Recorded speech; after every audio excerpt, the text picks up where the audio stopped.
So 1965 came along, and you had several more hits then. Wine, Stateside, Life Turned Her That Way, Who's Julie, and...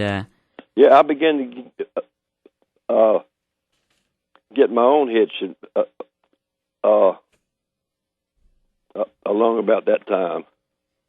And I went on. I guess I had 6 number one hits in the Billboard, and if you include the cash box, I had 9 number one hits, and I had 36 top 10 Billboard hits.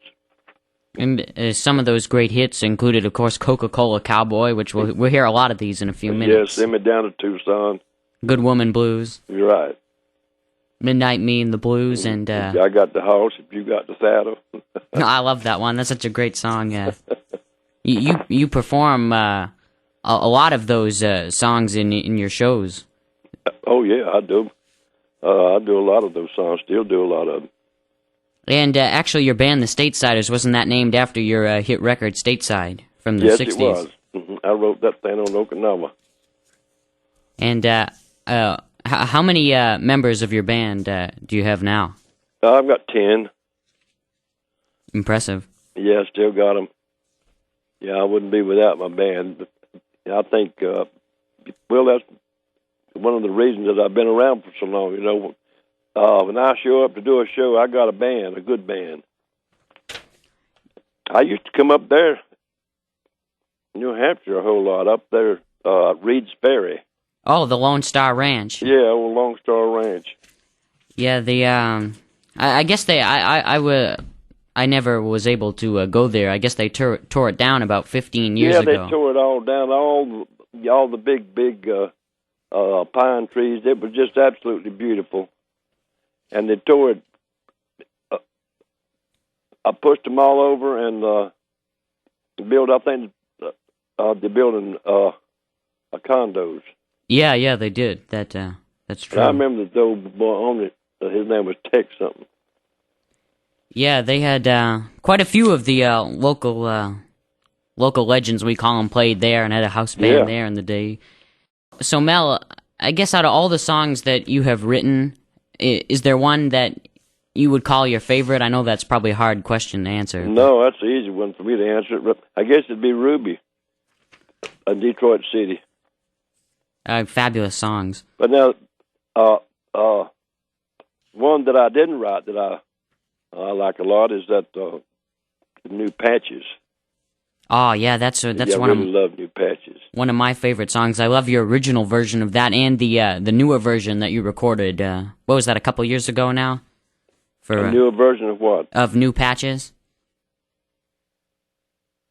I don't recall doing it, but just one time. Okay, I guess this one I was thinking of was on a compilation album of country songs, but maybe I'm thinking of the same version. That might be. I don't know. I've done so many of them things over the years. I know the old fellow's name that had the Lone Star Ranch was Tex Whitaker. Oh, okay, yeah, sure. That's his name. Recognize that name. Yep. And you also appeared in many movies throughout the years too, especially in the late '70s and early '80s. I did the Cannonball Run. I did 2 of those. I did Smokey and the Bandit, Smokey 2. I did WW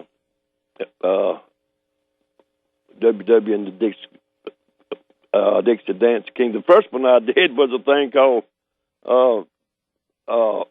Cotton Picking Chicken Pickers.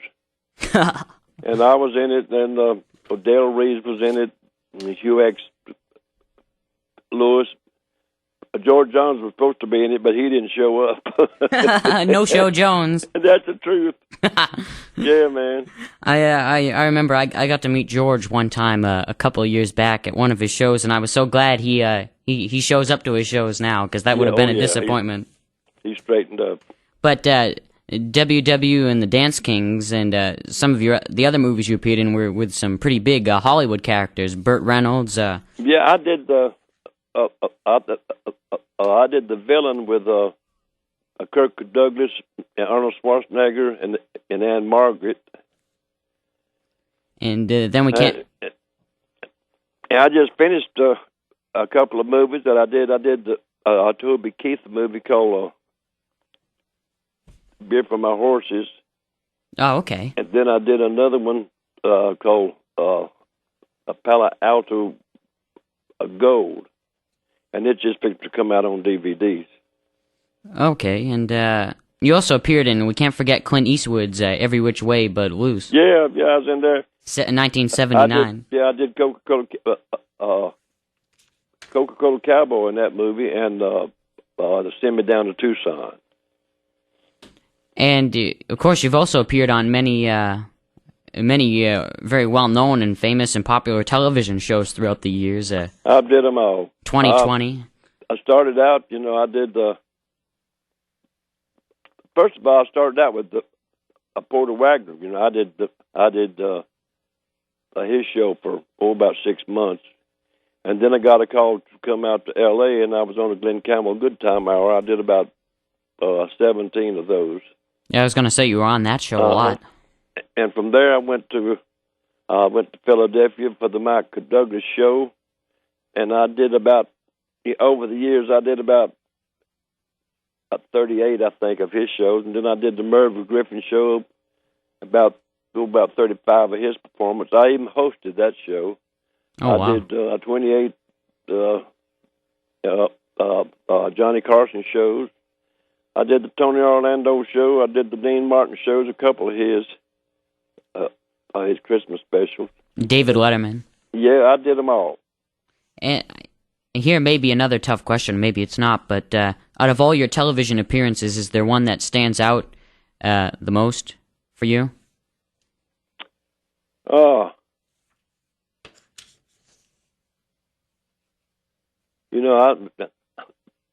I did so many of them, I just can't remember all of them.